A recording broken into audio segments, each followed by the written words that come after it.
ایک دفعہ کا ذکر ہے، پہاڑیوں میں بسے ایک پرانے چھوٹے گاؤں میں ایک بلی رہتی تھی جو کسی دوسرے کے برعکس تھی۔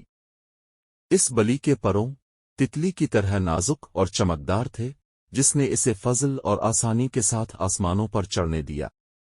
وہ پروں والی بلی کے نام سے دور دور تک جانی جاتی تھی، اور مصیبت میں جانوروں کی نجات دہندہ کے طور پر اس کی شہرت افسانوی تھی۔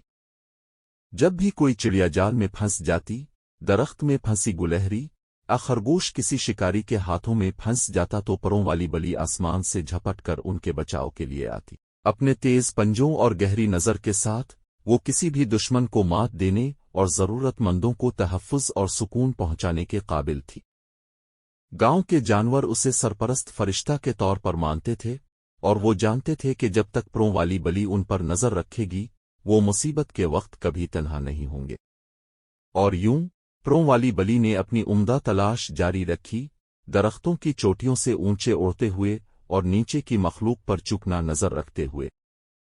اس کی بہادری اور بے لوث نے ان تمام لوگوں کو متاثر کیا جو اسے جانتے تھے، اور اس کا افسانہ ہر گزرتے دن کے ساتھ بڑھتا گیا۔ اندھیرے اور خطرات سے بھری دنیا میں پروں والی بلی امید کی کرن اور یاد دہانی تھی کہ چھوٹی سے چھوٹی مخلوق بھی دوسروں کی زندگیوں میں تبدیلی لا سکتی ہے۔